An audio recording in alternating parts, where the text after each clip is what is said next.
السلام علیکم دوستو۔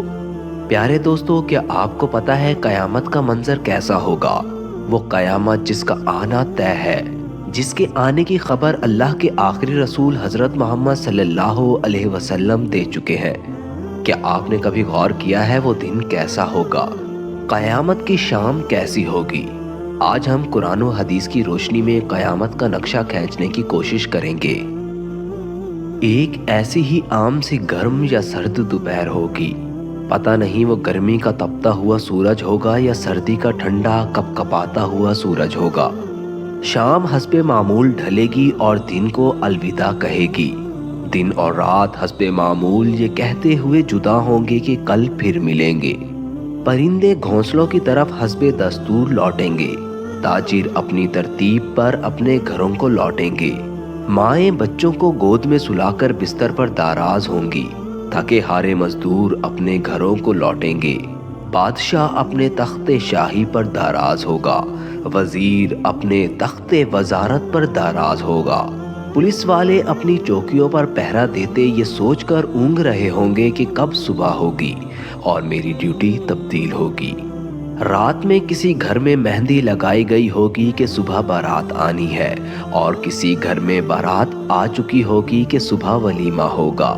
کہیں پر دکان مکمل ہوئی ہوگی اور صبح کو دکان کا افتتاح ہونا ہوگا۔ یہ سارے حسب معمول کی وہ باتیں ہیں جو آج بھی کسی نہ کسی جگہ پر ہو رہی ہوں گی، اور قیامت سے پہلے کی شام بھی بالکل عام سی شام ہوگی۔ ایسی ہی ایک شام آئے گی، ہولے ہولے اور دھیرے دھیرے آئے گی اور سارے عالم پر چھا جائے گی۔ پھر سورج اسی طرح حسب دستور اپنے چہرے سے نقاب ہٹائے گا اور عالم کو اندھیرے سے جدا کر دے گا۔ کوے آنکھیں کھولیں گے، مرغے آذان دیں گے، بلبل کا نغمہ ہوگا، کوئل کی کوکو ہوگی، چڑیوں کی چہچہاہٹ ہوگی۔ جھرنے اسی طرح اپنے پانی کے ساتھ بہہ رہے ہوں گے، دریاؤں میں طغیانی حسب دستور ہوگی۔ سبزی لینے والے صبح صبح سبزی منڈی کو جا رہے ہوں گے اور کام کاج والے گاڑیوں کے اڈوں کی طرف جا رہے ہوں گے۔ مائیں بچوں کو سکول کے لیے تیار کر رہی ہوں گی، مالی نے ہل کھیت میں لگا لیا ہوگا، دکاندار نے دکان کھولی ہوگی، گاہک نے آ کر قدم رکھا تو دکاندار نے مرحبا کہا ہوگا۔ گاہک کو 10 میٹر کپڑا پسند آیا ہوگا، دکاندار کپڑا کاٹ رہا ہوگا، ادھر دکاندار کپڑا کاٹ رہا ہوگا، ادھر گاہک پیسے گن رہا ہوگا، اور ادھر کاشتکار کا ہاتھ ہوا میں بلند بیج بکھیرنے کو ہے، ادھر دلہن کے لیے دلہن کی سہیلیاں اور بہنیں آئی ہوئی ہیں، ادھر باراتی آئے ہوئے ہیں۔ لوگ انتظار کر رہے ہوں گے کہ کب بارات چلے گی، کب باجا بجے گا اور کب دلہا آئے گا۔ ایسے ہی ایک عام دن ہوگا اور ایسے ہی حسب معمول کے کام جاری ہوں گے، حسب دستور دنیاوی معاملات بھی جاری ہوں گے۔ اور اچانک سے ایک ہیبت ناک آواز آئے گی۔ وہ آواز اتنی خوفناک ہوگی کہ دکاندار کے ہاتھ سے کینچی گر جائے گی، گاہک کے ہاتھ سے پیسے گر جائیں گے، کاشتکار کے ہاتھ سے بیج گر جائے گا، دلہن کے گجرے ٹوٹ جائیں گے، مہندیاں گر جائیں گی، دلہن اپنی جان بچا کر بھاگے گی، دلہے کو اپنی بارات اور دلہن تک یاد نہ ہوگی، لڑکی والوں کو مہندی اور زیورات میں سجی اپنی بیٹی یاد نہ ہوگی تو لڑکے والوں کو گھوڑے پر چڑھتا ہوا دھولا بھول جائے گا، میراثیوں کو اپنے ڈھول بھول جائیں گے اور سیاست دان کو سیاست یاد نہ ہوگی۔ وہ خوفناک آواز پورے جہاں کا کلیجہ چیر دے گی۔ قرآن کے مطابق وہ آواز اتنی ہیبتناک ہوگی کہ اس آواز کو سن کر زمین و آسمان کے کلیجے پھٹ جائیں گے، پہاڑوں کے بہتے ہوئے چشمے خشک ہو جائیں گے، ماؤں کے ہاتھوں سے وہ نوالے گر جائیں گے جو وہ اپنے بچوں کو کھلا رہی ہوں گی۔ وہ ماں جو ابھی چند لمحے پہلے اپنے بچے کو اپنی چھاتی سے دودھ پلا رہی ہوگی اور میرا چاند اور میرا چاند کہہ کر اپنے بچے کا ماتھا اور گال چوم رہی تھی، وہی ماں اپنے بچے کو ایک ٹوکری کی طرح ہوا میں اچھال دے گی کہ یہ مرتا ہے تو مرے، میری جان بچ جائے۔ لیکن آج بچے تو کون بچے، اللہ کے سوا آج ہر شخص پر اتنا خوف طاری ہے کہ ان کو بچوں کی پکار نہیں سنائی دے رہی۔ اس دھرتی پر مسلمان کوئی نہیں ہوگا۔ یہ اللہ کا شکر ہے کہ قیامت صرف کافروں کے لیے ہے۔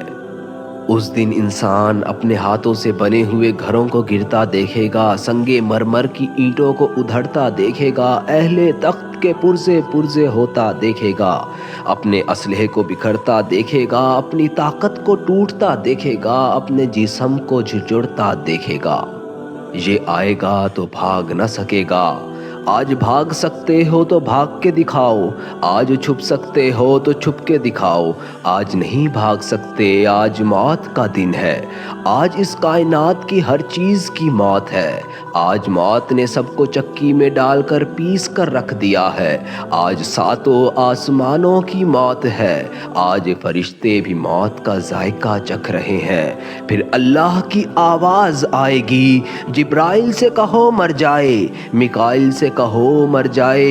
یہ سن کر اللہ کا عرش کانپ جائے گا اور کہے گا یا اللہ، کیا جبرائیل بھی مر جائے گا، میکائیل بھی مر جائے گا؟ یا اللہ ان کو تو بخش دے۔ اللہ تعالیٰ فرمائیں گے خاموش، آج میرے عرش کے نیچے کوئی چیز نہیں بچ سکتی، کوئی آنکھ ہے تو دیکھے اللہ کی بے نیازی کو۔ آج جبرائیل بھی تڑپ کر مر گیا، آج میکائیل بھی چکرا کر گر گیا۔ آؤ چشم میں تصور میں اسرافیل کو بھی گرتا دیکھ لو، آج عرش کے فرشتوں کو بھی گرتا دیکھو۔ آج ایک عجیب منظر ہے، ایک ہیبت ہے، ایک سناٹا ہے، ایک خوف ہے، ایک جلال ہے۔ اوپر اللہ ہے اور نیچے اسرائیل کی ٹانگیں بکری کے بچے کی طرح کانپ رہی ہیں، اور اللہ شان بے نیازی سے یہ کہہ رہا ہے کون ہے باقی؟ تو اسرائیل کہے گا اے اللہ، اوپر تو باقی اور نیچے تیرا عبد اسرائیل باقی۔ اللہ کی ہیبت ناک آواز آئے گی کہ تو بھی مر جا میرے اس امر کے ساتھ کہ جس امر کے ساتھ میں نے تجھے پیدا کیا۔ اللہ اکبر! کوئی اسرائیل کو مرتا دیکھے، کوئی ہے نہیں جو یہ دیکھے۔ پھر اللہ موت کی وادی میں سب کو دھکیل کر کہے گا ہے کوئی میرا شریک تو سامنے آئے، کوئی میرا شریک تو میرے سامنے آئے۔ لیکن اس دن کوئی آواز نہیں ہوگی، اس دن صرف تنہو تنہا اللہ کی ذات ہوگی جو کہ وحدہ لا شریک ہے۔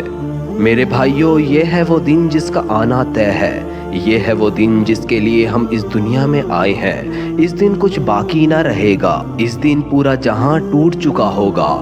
میرے بھائیوں، اس ٹوٹ جانے والے جہاں سے عبرت لو، اللہ کے واسطے اس کا حرص چھوڑ دو، اس کے دیوانے نہ بنو، اس کے دیوانوں کے لیے ذلت کے سوا کچھ بھی نہیں ہے۔ سائے کے پیچھے بھاگنے والے کے لیے دیوار سے ٹکرانے کے علاوہ کچھ بھی نہیں ہوتا، ریت پر پانی تلاش کرنے والے کے لیے سوائے پیاس کے اور کچھ نہیں ہوتا، اس کی عزت سے دھوکہ کھانے والے کے لیے ذلت کے سوا اور کچھ نہیں ہے، اس کی جوانی پر اترانے والے کے لیے بڑھاپے کی خوفناک آہیں ہیں۔ اس دن کا انتظار کرو جب بڑھاپا اس کی جوانی کو کھا جائے گا، اس دن کا انتظار کرو جب اس کی اولاد بھی کہے گی کہ اماں تو مرتی ہی نہیں، کہ ابا تو مرتا ہی نہیں۔ آخر میں یہ کہہ کر اختتام کرتا ہوں، دنیا جی لگانے کی جا نہیں ہے، یہ عبرت کی جا ہے، تماشا نہیں ہے۔ جہاں میں عبرت کے ہر سو ہے نمونے، مگر تجھ کو اندھا کیا رنگ و رو نے۔ ملے خاک میں اہل نشاں کیسے کیسے، زمیں کھا گئی نوجواں کیسے کیسے۔ خدا حافظ۔